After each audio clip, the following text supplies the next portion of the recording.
Matt Johnson, welcome to the show. Here we are. What does your relationship with home look like? Relationship with home? Yeah, Ooh. Home in what aspect? whatever Of aspect you just think. whatever home is? Yeah. Home is where my people are. That is definitely something that I've actually came across very recently. That home to me is home is where my community is, and home is where my friends are, my people are.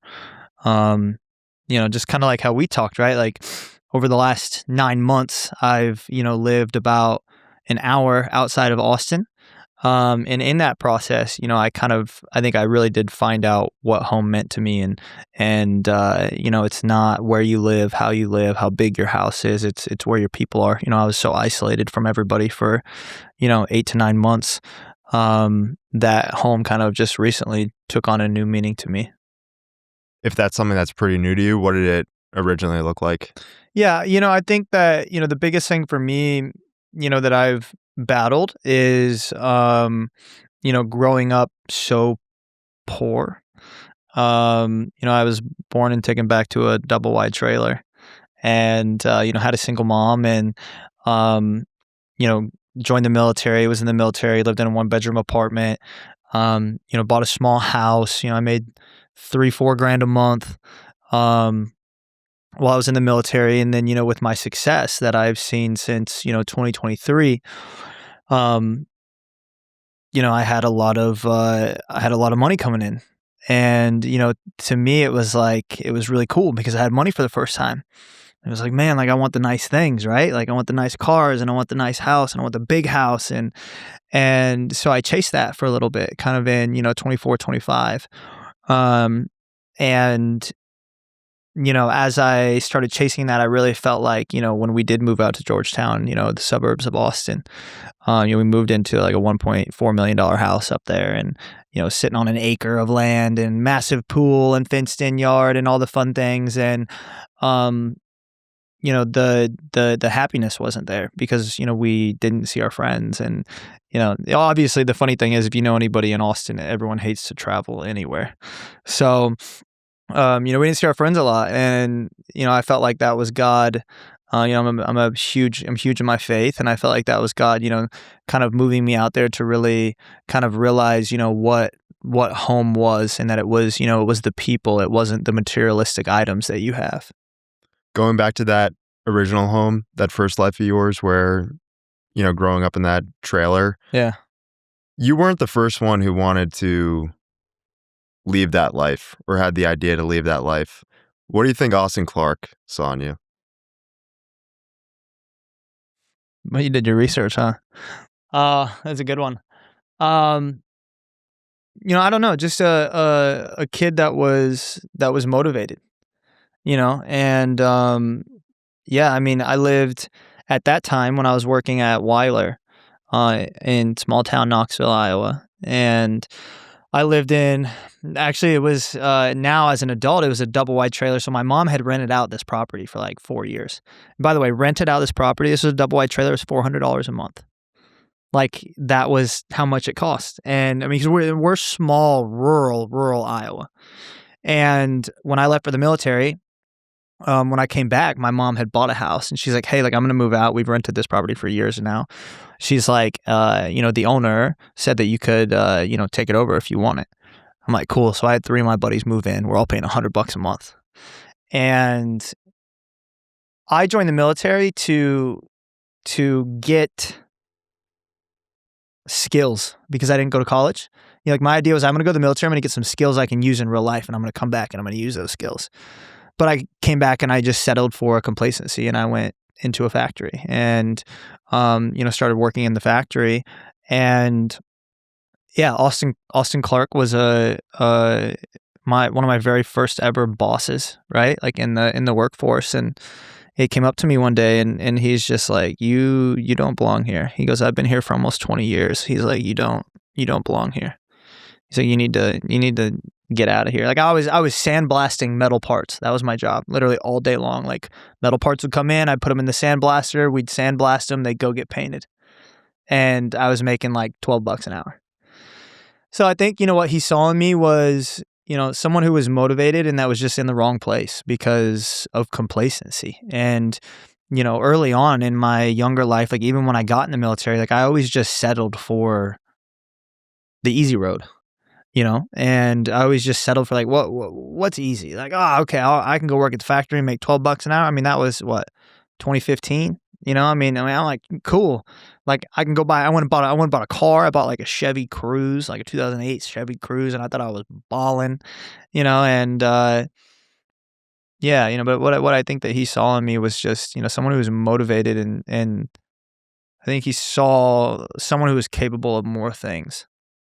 It's interesting that you didn't have the reality or the evidence to back that up, but he saw something obviously intangibly. Yeah, it's a great question that I should ask him now. You're For still sure. connected with him? Well, yeah, I think I mean, I don't ever get on Facebook, but we're definitely we're friends on Facebook for sure. And we've chatted here and there a couple times over the last, 12 years. But yeah, I mean, from what I think, I think he still works there. Wow. And yeah, I would love to ask him that question. And that kind of just reminded me of that. Well, his advice paid off. Or Yeah. he's like, Yeah. I was right. Yeah, 100%. It's cool. Something interesting about your military experience that really hit home for me.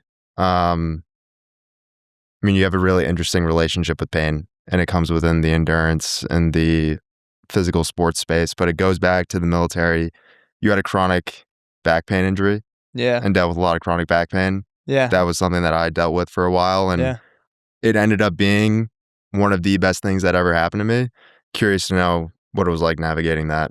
Yeah, I mean, I'm gonna be completely honest. Like, I don't talk about this a lot, but I have severe scoliosis, and I have something that they call military neck, which is from wearing your helmet so much that it adds the weight, and your neck is kind of at a slight degree more. But like, it's funny because right when you asked that question, I was doing this, and I was like massaging. Like, I have chronic pain every day, like still today but I think that I don't classify it as chronic pain because I think it's just what I live with every day. But sometimes if you ever see me running, you'll see me like, I'll manipulate my neck a lot. I'll stretch it out because like, everything gets really, really tight because my scoliosis is so bad. Even to the point, like I remember when I ran across Texas the first time, my crew was laughing because, I mean, they are tailing me for 17 days, right? And they said that just over the entire trip, you could just slowly see myself leaning farther and farther left. And there's pictures where like you can see me just, off to the left because I have horrific scoliosis. A lot of people don't know as well, something most people don't know is I used to professionally, well, I wouldn't say professionally, but I used to race cars. And one of my very first nights ever racing, I crashed my car at like 120 miles an hour. Just rolled it through the entire corner. You can find it on YouTube. And I also had on my TikTok, my OG TikTok, I have like an in-car of that happening. And I fractured my back, in two spots. I fractured it like right below my neck and then right down at my tailbone. And I only found that out through a CAT scan years later. So yeah, just dealing with, I mean, it's a sob story. Like that doesn't, need to be told to people, right? Like there's so much more I have to tell than, oh, my fucking back hurts when I wake up. But yeah, people that are around me a lot, you'll see me a lot. Like I'll crack, like my body's just kind of fucked up and I'll like crack my elbows and I'll crack, and I'll do this with my neck and, I'll pop my back, stretch my back because everything's just a little fucked up. So does running loosen you up basically? Yeah, I mean, I've been quoted before saying that, I remember because of my back injuries in the military that I never thought I would run a marathon. Like, and I remember telling my mother when I ran my first half marathon, I was like, yeah, like that sucked. Like I'll never be able to run a marathon because like my back hurt. But yeah, I mean, I think that running does, I mean, here's the thing with the terrible scoliosis, like if you just sit there and you're sediment and you do nothing, it's probably just going to get worse. So I don't know. I think that the running makes it better, but it's also just this is just my daily life that I live. So, I mean, we'll see. I don't know, 10, 20 years from now when medicine's advanced and I'm 50 years old in 20 years, then, maybe I can get some type of surgery, get it done, and I'll be all right. But for now, we just keep marching on. Tying things back into that complacency mindset, what I find really interesting about your story is that it took your brother to create that spark for you. And what I'm talking about is he went through something tragic with two of his close friends being murdered, and you see him kind of go through a physical demise. What was it like seeing somebody else externally struggling that sparked that sort of like action within you that you really didn't have before just on your own? Yeah.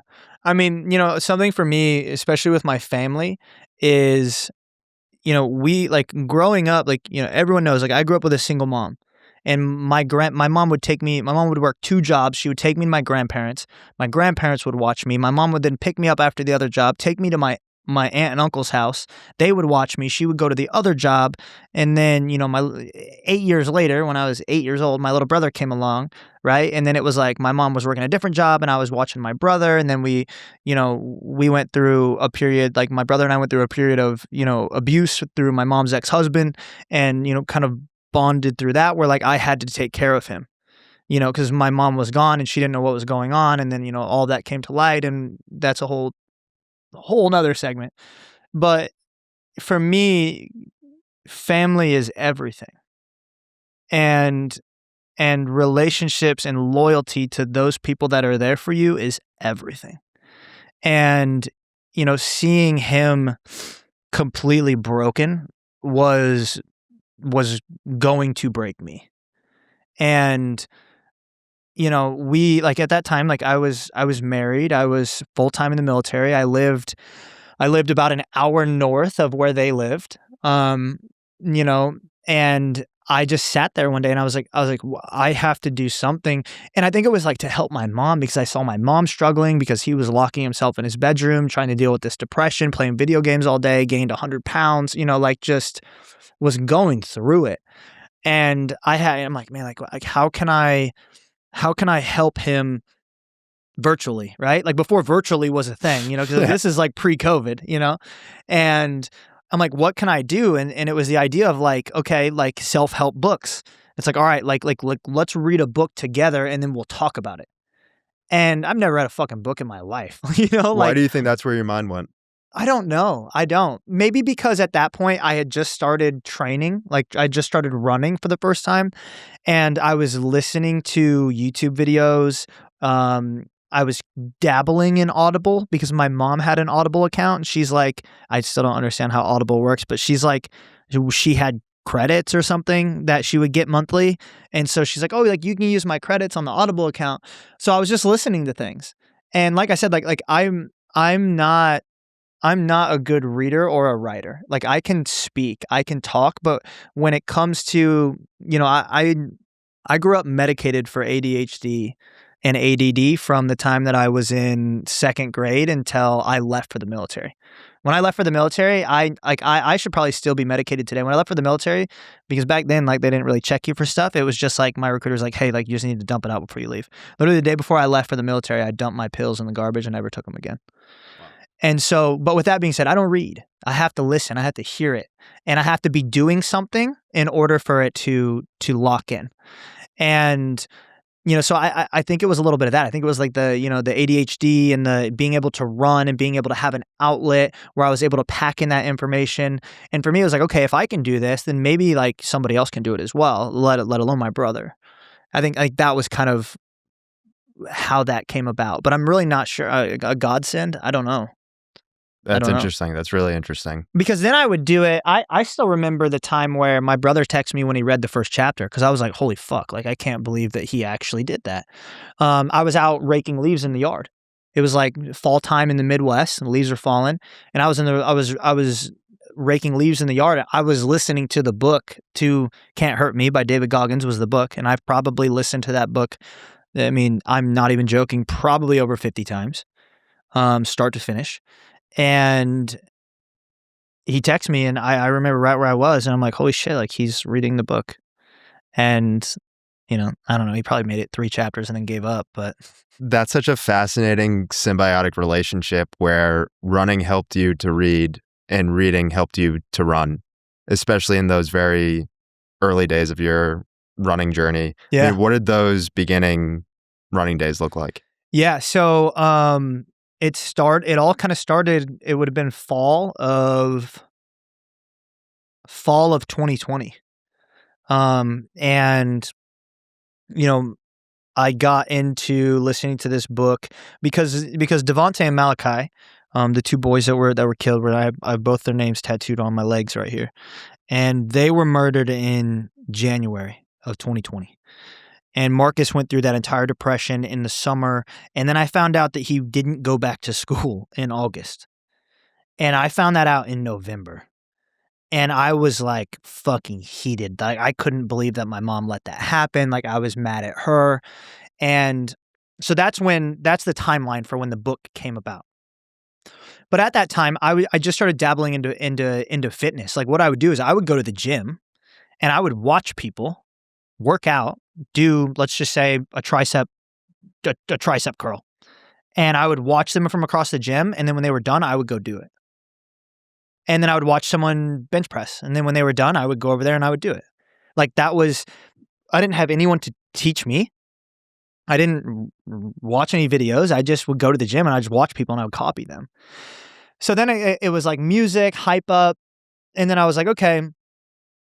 Came across the David Goggins. I wasn't really running at that point. I mean, the military has a 2-mile physical fitness test where you have to run 2 miles. And, I was doing that in, I don't know, 17 minutes, I think was like the minimum standard. So like I was able to run. But then like I started like getting on the treadmill, and then that's when I really started like listening to it. But yeah, November, it started like that. And then what I would do is I would listen to David Goggins' book, and on Monday, Wednesday, and Friday, I would go to work at Camp Dodge in Johnston, Iowa, a north suburb of Des Moines, where I worked full time. And there was a 2-mile track, like a loop-de-loop, around a pond, and I would run 4 laps. I would run 8 miles, and on Monday, Wednesday, and Friday, and I would listen to that audiobook, and it would take me like an hour and 40 minutes. Like I'd run, probably 8. No, it'd take me about an hour and a half. I'd run about 11-minute miles, and I'd just like in like sweats, $30 Nike shoes and I'd rip it, and then I'd shower and I'd put my uniform on, I'd go to work. And that's what it looked like for, most of the month of November. And then I signed up for my first race. November, I think, very late November of 2020. And what type of race was that? So that was called the Equalizer Endurance Run. Like the movie with Denzel Washington? Yeah. But so like the way that this worked is it was a different, it wasn't on Camp Dodge, but it was another 2-mile loop. Actually recently, Zach Bitter from Austin just went there and ran 100 miles in under 12 hours.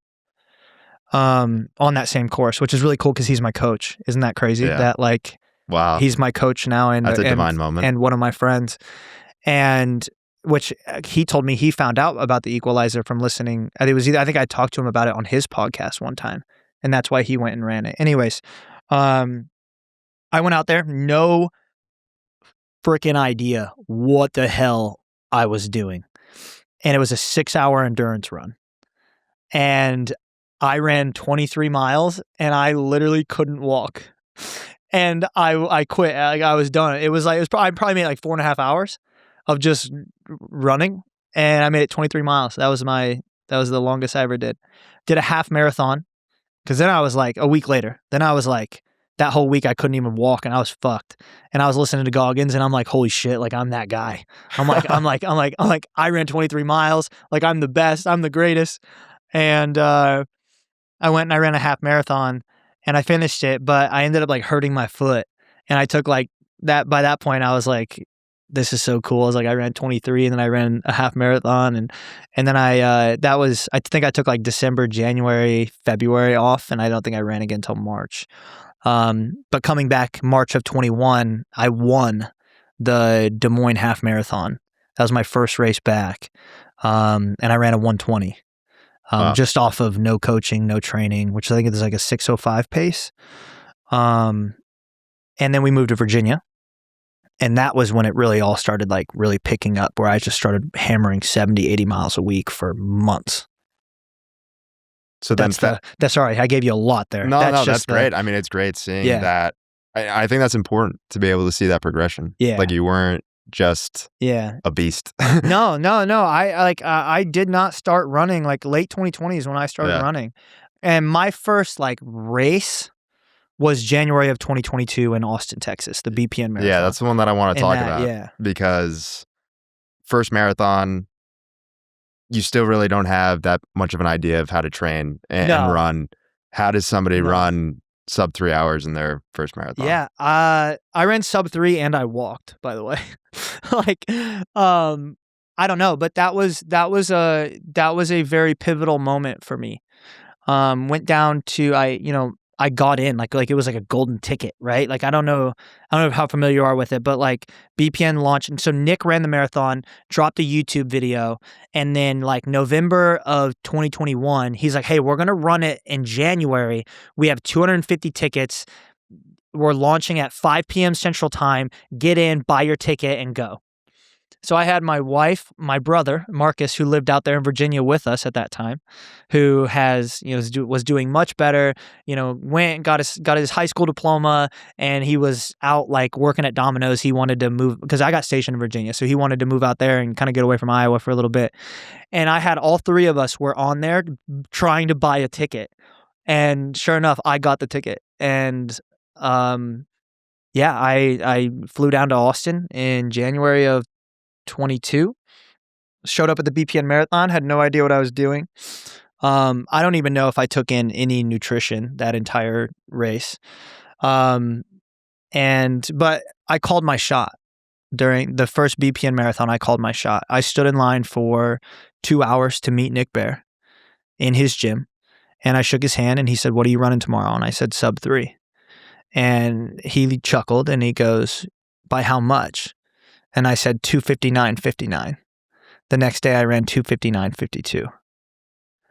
And at the finish line, Natasha Vandermeer comes up to me, who was, she owns NVDM Coaching, Nick Bear's triathlon coach at the time. And she goes, "How'd you train for this?" And I'm like, "I didn't. Like, I don't know." And she hands me her card and she's like, "You could be an incredible athlete." She's like, "Call me." And I went home and went back to the military but that conversation with Natasha lit a fire inside of me, because that was one of the first times in my entire life that someone saw my athletic ability like I did. I knew what I was capable of, but I didn't have anybody to also tell me that. I had 200 people that followed me. My Instagram right now is the Instagram I had in high school. I've never changed my Instagram. Matt Johnson 2_ was my 2012 Instagram. And, I didn't have nobody that believed, that knew that anything. And Natasha's like, "You could be an athlete." And I remember going home and I just fucking sat at my desk at Camp Dodge and just thought about that for weeks. And then I made a move on it. It's interesting. So that year, 2022, it's the introduction to who you can become. Mm-hmm.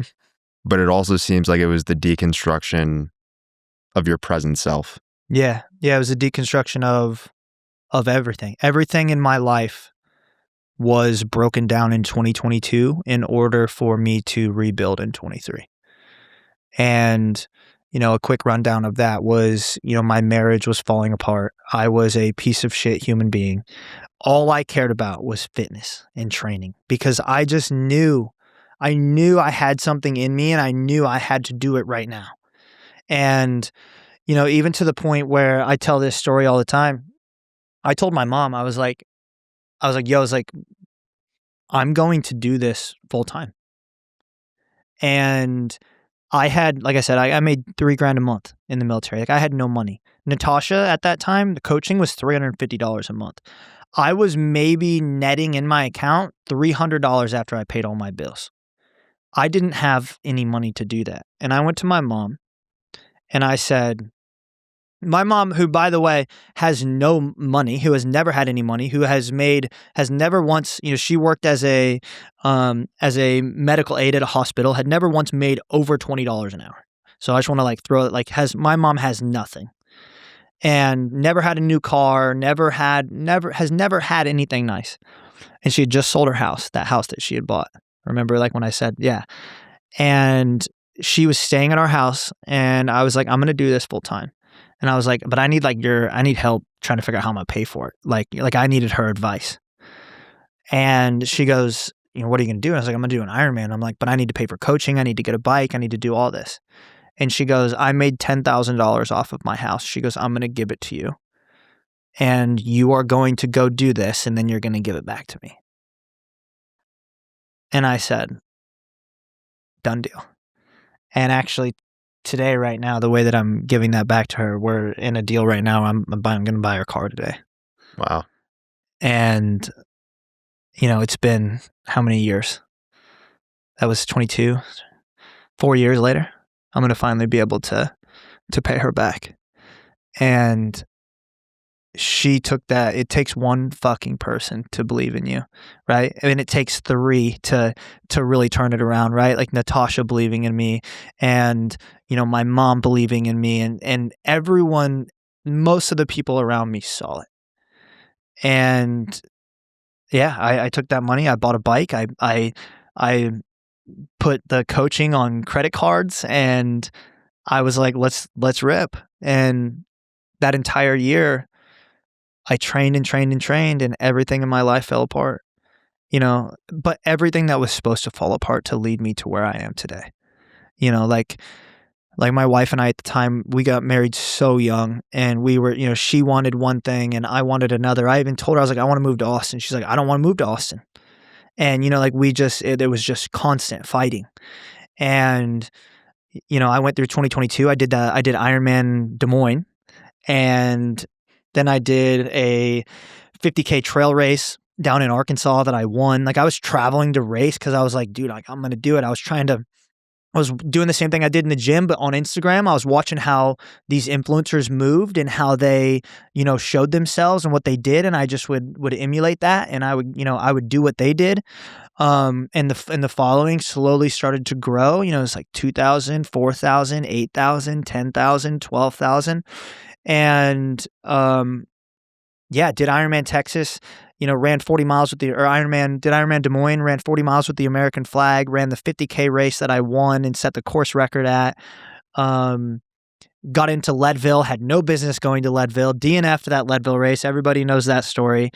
And then going into 2023 is when, January, New Year's Eve of 2023 is where I knew that my marriage was done, and was really where, I think I told this story for the first time on Gary Brecka's podcast, where I was like, I was going to kill myself. And I had a choice to make. I remember sitting in my bedroom, February of 23. I was out of the military. My wife left me, and I was going to kill myself, or I was going to move to Austin. And I just got back from Austin. I just got home from Austin, and I had a buddy down here, and he was staying in an Airbnb, and he literally texted me and said something, and it stopped me from committing suicide in that very moment. And I picked up my phone and I said, are you still in Austin? And he's like, yeah, I'll be here all week. And I said, I'm coming down. I'll tell you why soon. And he said, all right, we'll see you when you get here. Divine moment again. Yeah. Over and over and over, God is present in my life, for sure. And at this point, I didn't even know who he was. I have grown up with faith, but at this point, I wasn't going to church. I wasn't praying to God. I didn't even see God as a thing.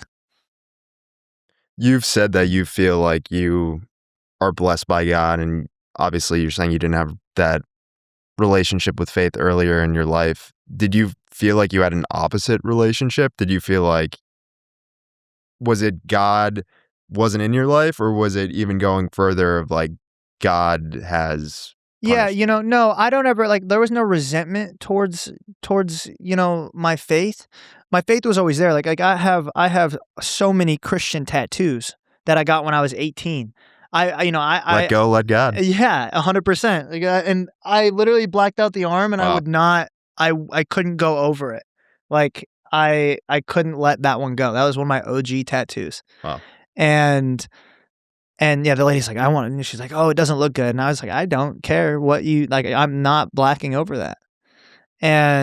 But no, there was never anything against God at all. It was just, I never spoke to him and we didn't have a relationship until, late 2023. And, when I met my fiance now and she's like, we go to church with me and I'm like, hell yeah, I'll go wherever you want me to go. And that changed my entire life. So 2023, you have a lot of physical success when it comes to running, but I've heard you say you describe that year as having running away energy. Yeah. How did fracturing your leg force you to find stillness? Yeah. Yeah. Actually, I just had this conversation with Matt Choi, like 3 nights ago because, yeah, I spent the entire month or the entire year of 2023 running. I fractured the leg in Ironman, Texas, April of 23, and I ran on it until it broke in September. Like I ran Leadville with 3 fractures in my leg. I ran another 100-miler, the one that I DNF'd when the leg was just fucking wrecked. And I went back and the doctor's like, yeah, like, when was your race? And I was like, Saturday. This was a Monday. She's like, oh no, honey. She's like, this thing's been broken for a while. And I was like, fuck. And they put me in a boot and they said non-weight bearing for 3 months.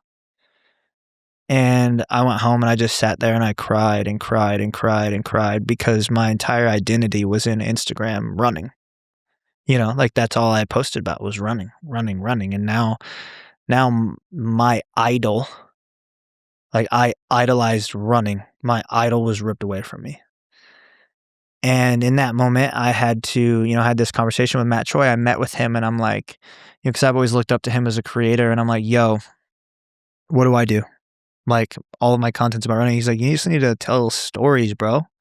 So you need to learn how to tell stories. You need to the greatest advice he ever gave me for anyone listening to this is he's like, you need to have an A, B, C, and D story. A can be motivation, B can be education, C can be funny, and D can be military. And he's like, and what you do is when you post, you go A, B, C, D, A, B, C, D, A, B, C, D. And at that time, like like I said, like I look up to him so much and I went home and I did that. And I met Amanda at that same time. I went back to church at that same time. And the following went from 60,000 to 200,000 in 3 months. And then I came up with the Texas idea and that just fucking catapulted me into outer space. That event, Texas won in 2024. And here I am now. You want to know what a term, though, I think, though, that encapsulates all of that, those buckets? Because what I love a lot about you is that you don't see yourself as an endurance athlete and you preach a lot like, hey, like, I'm just some guy.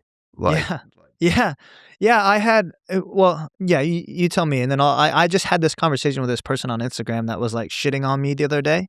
And I was like, I'll tell. You want me to tell it now or tell it after this? let me say what Okay, I go think ahead. that Yeah. you're an alchemist. Do you know what that is? What is that? An alchemist is basically, well, like there's the book, The Alchemist, but basically you're taking something and then you transform it into something else. Yes, 100%. That's when I learned how to take my trauma and turn it, like everything changed when I took my trauma and turned it into a purpose. Yeah. I literally erased trauma and turned it into purpose. Yeah, and I mean, you're not a runner, you're not an athlete. Running is the tool to alchemize that trauma and that unwilling pain into purpose. Yeah. And I think that goes into those 4 buckets. I'll take it. I like that a lot. I really do. I think that Yeah, I don't. I don't identify as a elite runner. I don't identify as, I mean, sure, I might say I'm an elite runner, but like I don't identify as Well, I an mean, you've backed it up. but I don't identify as that, Yeah. right? Like, and when people identify themselves in their sport, like I had this, I announced the Ironman. I'm going back to Ironman Texas, and it's time for me to close that chapter. You know, yes, I completed the race, but I fractured that leg in the process, right? It's time for me to, I need to check that fucking race off of my book and let it go. Um, and I announced that, and someone commented on there and was like, I think it's so funny when these influencers try to come into our sport to prove that they're elite. And I was offended because I'm like, I'm not an influencer. Like, do I have influence on social media? Yeah. But like, I don't see myself as an influencer. I don't see myself as an elite athlete. I see myself as just a person who, thank God, has been given a platform where you know I can make an income just doing what I want to do every day. And we got into this long argument, and he ended up deleting the entire thread. He deleted it, where I was like, you know, I'm like, I am not trying to come into Ironman to do anything but do something for myself, right? Like, I need to wrap this thing up. And he's like, yeah, like, and, you know, your people are like, they're gonna crush you, and you know, because I have a fucking target on my back now because I've done so many cool things. And I'm like, bro, like, it's not that serious. Like, this is an Ironman race. Like we are currently bombing Iran and people are dying, right? Like, we are at war right now. Like, that is real life. You know, like countries are being bombed. People don't have fresh water. Who gives a motherfuck about an Ironman? And that's my mentality, like about on anything. Like, I'm just me. I'm just living life. Like there are so many real life problems out there for that. It blows my mind when people identify themselves with their fitness accomplishments. Like, yeah, cool. I ran across Texas. Dope. But like, guess what? Just did you watch the Gary Brecka podcast? Yeah. Yeah, and guess what? When I was done, nobody gave a fuck. Yeah. Nobody cared. Nobody cares when you're done. Like, you are another person. You and I both right now are replaceable because guess what? This is a rented studio, and when we come out, two other goofballs are going to come in here and do the same thing we're doing. We're all replaceable. It's not that serious. Yeah, I mean, you can't take yourself too seriously. No, and I feel like that's why I think that's why I blew up because that's the message I preach to everyone. Is like, don't like I'm not serious at all. Like, you guys see me smoking cigarettes and hammering monsters and drinking a few beers. Like, it's not that big of a deal. And that's a whole nother conversation we had too. Like, people come to me all the time and they're like, how often do you smoke? I'm like, buddy, I don't even remember the last time that I took more than 2 drags off of a cigarette. I'm like, the cigarette's a metaphor for like, it's not that serious. Yeah. The monster is a metaphor for it's not that big of a deal. The beers are a metaphor for like, it's okay to live your life 80-20. You know, and it's like, you know, that's the biggest thing I try to tell people with that is I'm like, you're worried about me smoking a cigarette, but you're microwaving your food in plastic. You know, you're worried about me not icing my balls in the sauna, but you're lighting a candle at home that's putting toxins into your air, right? Like, everyone is, you know, always just trying to like, I wish I'm just trying to bring the peace to the world of like, yo, guess what? I don't give a fuck about anything, and you can't hurt me with your words. I think it goes to those 4 buckets as well, where it's like, hey, I'm trying to motivate people to do stuff. And if Yeah. I'm all just in one bucket, like you bring the common people into it. Yeah. Instead Nobody of cares about your fucking abs, bro. People care about are you a good person? Nobody cares about what you eat in a day. People care about how are you doing good in the world? You know what I mean? Like the nice cars and the houses and the influencer things and the, you know, tapping on this is my fucking Chick-fil-A, like all of that is cool, but like, what are you doing in real life? You know, and I feel like people now, it's 2026, people can see through the bullshit. People can see through your shit. Are you a good person or not? Are you doing good? Are you raising money for charity? Are you using your platform for good things? I am. Whether or not you like my cigarette monster drinking, beer chugging ass anyways, I don't care. I've raised almost $400,000 for charity since I've had this platform. What have you done? Let's dive deeper into that, especially with the big event most recently. Talk to me about this most recent run across Texas. It was horrific. It was the worst experience of my life. Yeah, ran across Texas the first time, and I just felt like, because everyone's always like, "Why did you do it again?"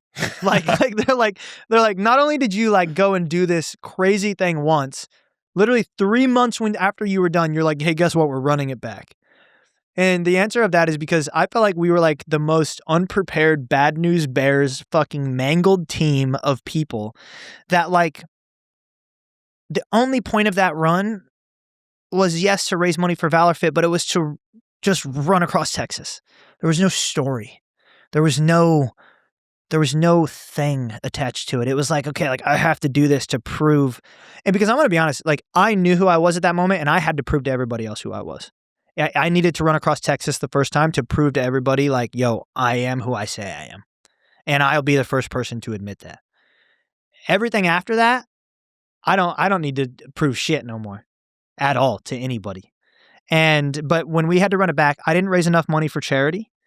And there was a clip in the, like when we were going through the documentary, there was a clip. And what I did is I hit mile 50 for the day. And I'm like 50. And I stopped my watch and I literally stopped right there. And as a listener, you're probably like, okay.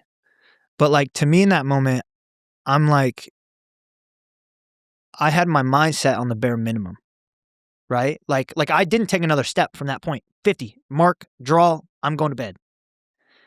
And that ate at me. I don't know why, but it did. It just ate at me that I was like, I never pushed harder. I never did a little bit more. I always just kind of did the minimum, right? And it's so crazy for me to say, and it's probably hard for people to even relate to that because they're like, dude, you ran across Texas. You know what I mean? But like I did the minimum I had to do to get it done. And I only raised $30,000 for Valor Fit. And I didn't walk away from it happy. I walked away fulfilled, but I didn't walk away from it happy with the way that I did it. And I was like, I'm going to run it back and I'm going to do it better in every way. And we did, we raised $175,000 for charity.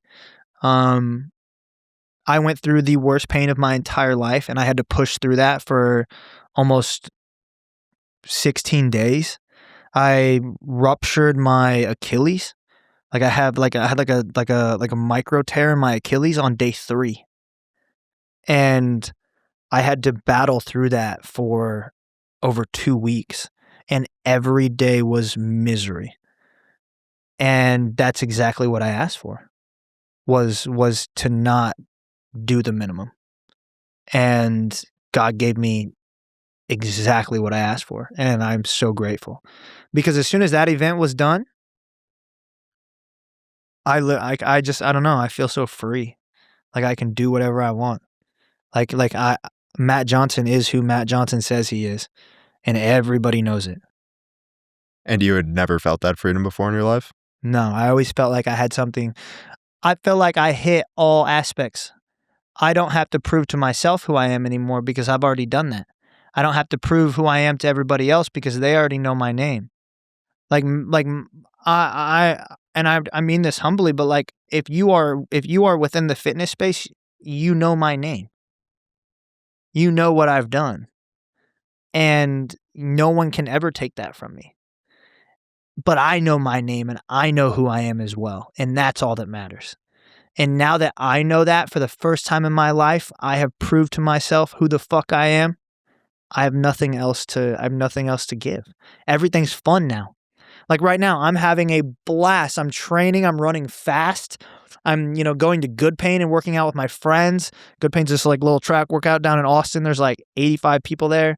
And I show up and they're like, holy shit, Matt Johnson, how are you so fast? And I'm like, I don't know, but it's so much fun. Like, I'm having so much fun training. I just announced the Ironman Texas, and I'm going to go back and do Ironman, and I don't care what my time is. I'm going to have a freaking blast.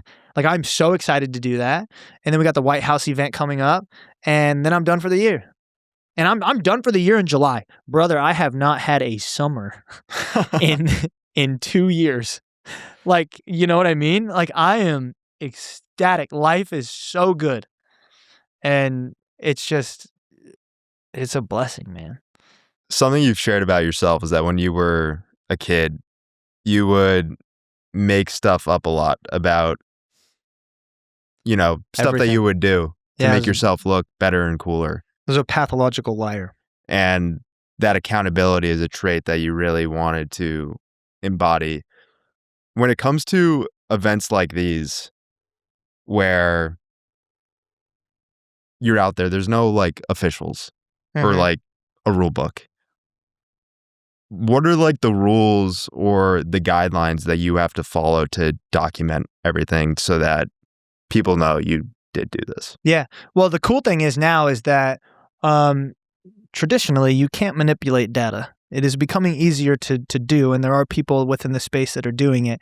But the greatest thing about Strava is that it has cadence data, and you can see cadence data. So the cool thing for me is that if my watch is going, you're going to know where I'm moving, and is the cadence going to match up to the heart rate, right? Like, if you're into the runner nerd stuff, you can look at data and be like, So yeah, it's a test, right? It's a test of free will, because guess what? I'm out there. No one's seeing me. We can turn the cameras off, and I could sit on the van. There's always jokes about shit like that with these long distance events. Like, people are saying Paul Johnson did that and William Googe did that, and it's fucking funny shit. But like, yeah, you're right, but it's almost a test of like, am I who I said I was, right? Like, I grew up a pathological liar. I would, and we moved around a lot, and I would just fib and make up stories about myself when I was a kid, and like, my dad is rich and I didn't even have a dad. Like, I would, because I felt like I needed people to like me. And, now it's like a fraud check. You go out there and you have those moments in your head where you're like, nobody would know. It's like, but I would know. And I am not that person. Right? Like, that's the most. It's a different type of pain. It is. Yeah. Yeah. And it's the most, when you get out there in a multi-day event and you're 8 days deep, and you're 400 miles in, and you are suffering from heat exhaustion, and you can barely even take a step forward, your brain wants every way out of it. But every single day that I woke up was another day for me to prove who the fuck I am to myself. And how could I ever live with myself if I frauded myself? I wouldn't be able to, because my entire foundation right now is built off of like, I am who I say I am. And that's it. I watched the entire docuseries of the most recent run across Texas, and it's something very, very subtle, but I picked up on. So when you would spray paint at the end of the day, your initials in the day that you had just completed, I honestly think more times than not, you had to ask, what day is it? What's the balance there between being focused on the goal and knowing where you're trying to get versus just so in the moment that you are just focused on the next step?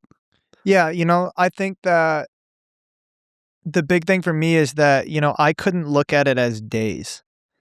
I had to look at it as, and this might sound cliche, but like, today is day 0. Tomorrow is day 0. The next day is day 0, right? Like, now granted, day 1, 2, 3, and 4 are 1, 2, 3, and 4. But once you get to like 5 through 15, nothing really makes sense anymore, because you're in that routine. Once you get about a weekend, you're in that routine of like, wake up, do it, go to sleep, wake up, do it, go to sleep. And if you focus on, on the miles and how many days deep are we right now, you're so far away, and it will destroy you. And that was kind of what I found out, when I did the first Texas, is that it was like I was like counting down the miles in my head. I'm like, I know it's 840 miles. And if I do 40 miles today, now it's 800. And if I do 50 miles today, now it's 750. And I did that for like 7 days. And I was like, holy fuck, 600 miles is so far. So for me, like this time it was like I really did. I lived every day like it was the same day. And it makes it hard because sometimes you forget to like stop and just take it all in. Because you're so focused on just, the more miles I run today or the less that I have to run on the very last day. And it's hard to put into words or even explain any of that, I guess. But I know I can see myself in my head like a movie from what you're talking, right? But in that moment, I can't put myself in that moment.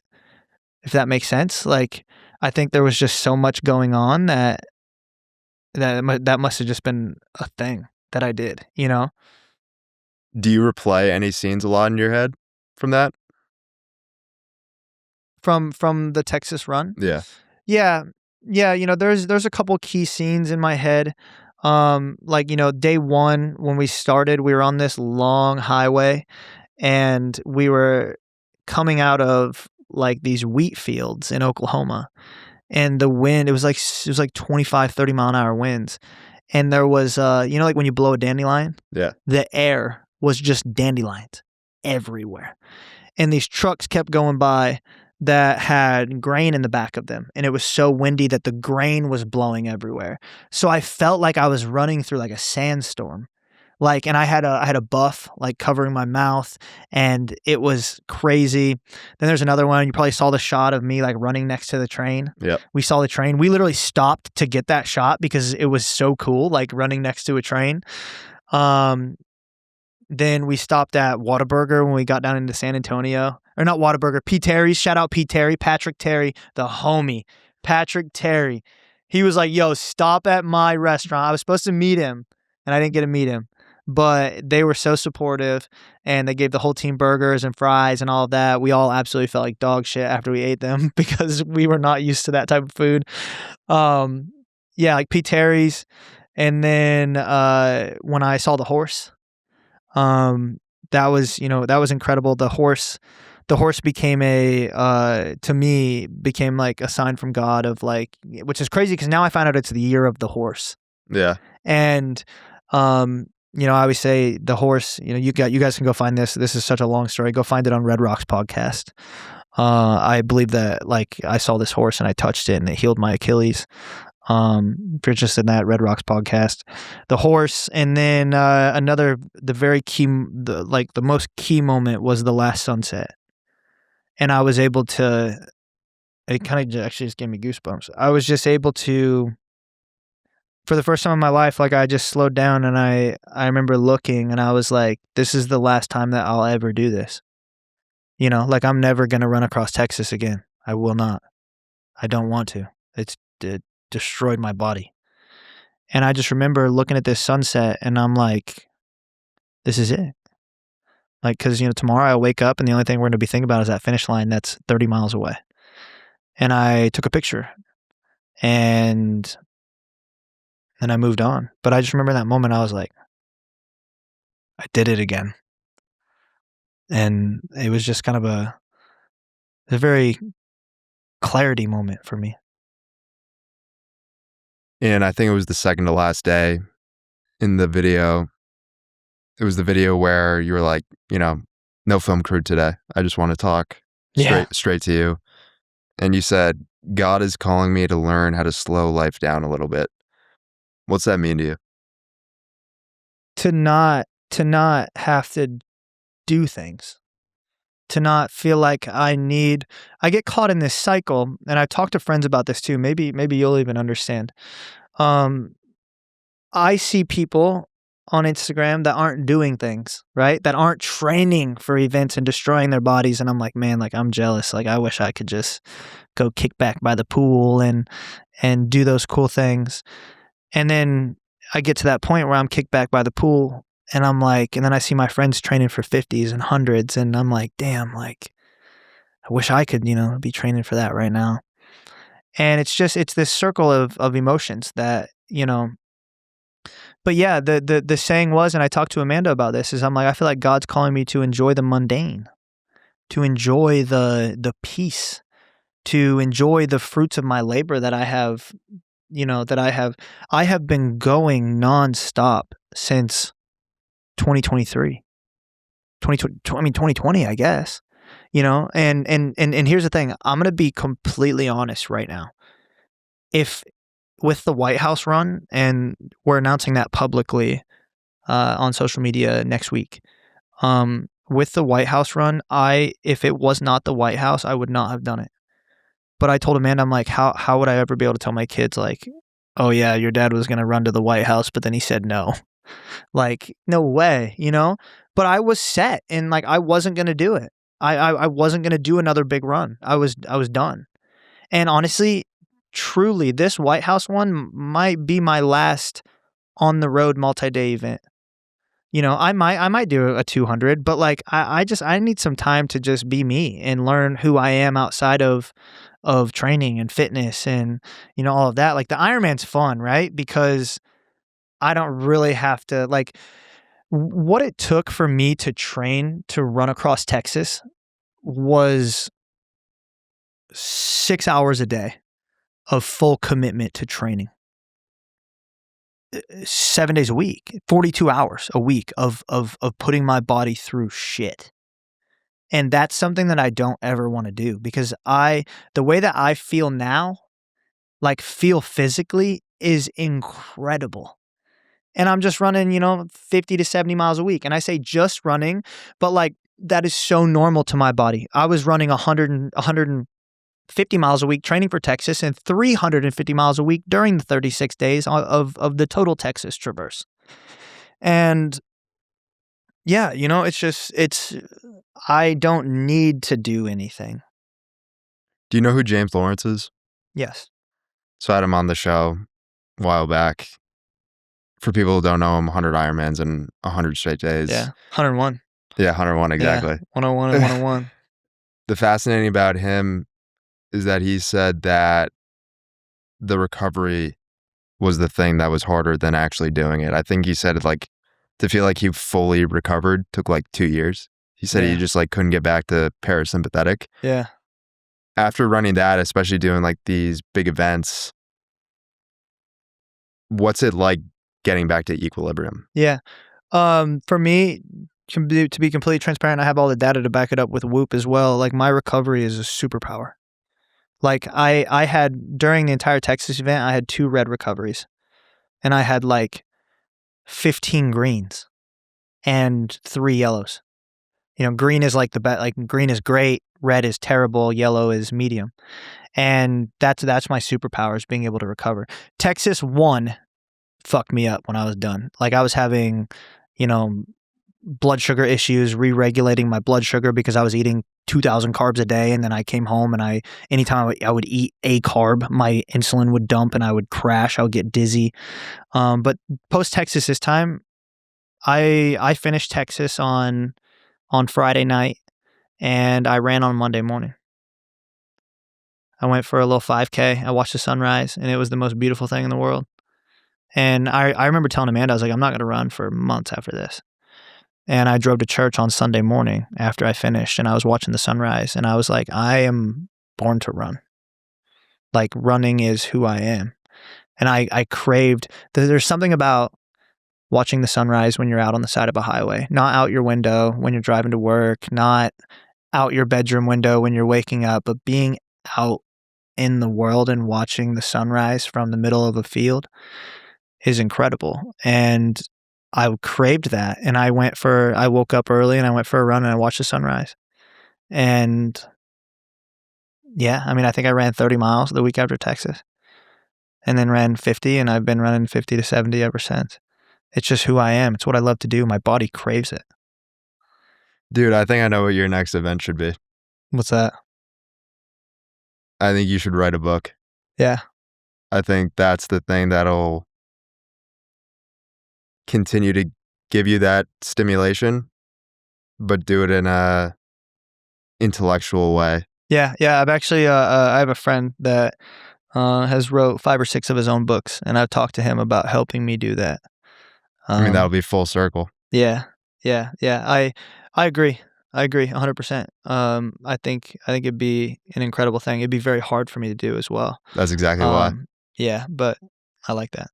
Matt, it's been great Dude, talking with you today. yeah, thank you so much. I appreciate you having me, and yeah, it's been fun. Where can people who don't know you, where can they learn more about you? Anything else you'd like to share? Yeah, Instagram obviously is the big one, and hammering YouTube this year.